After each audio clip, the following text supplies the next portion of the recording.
కాలువల మీదంతా కొందరు జై జగన్ అనేది, కొందరు పొట్టేళ్లు నెరికేది, వాళ్ళ ఇది చూసాకొని కెలగేయకొని ఒకడు పత్తాలా అంతా వెళ్ళిపోయినారు. గుంపులు గుంపులు అంతా వెళ్ళిపోయినారు.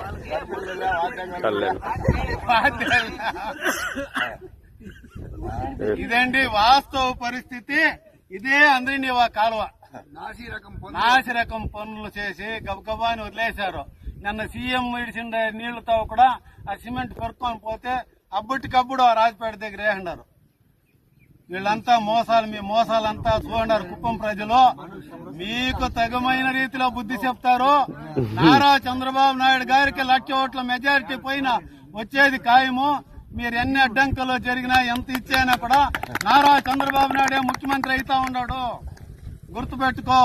ఎల్లకాలం మీ అందరి నివా నీళ్లు అన్ని చెరువులు నింపే రోజులు దగ్గరలోనే వస్తాయని అందరినీ కోరుకుంటున్నాను.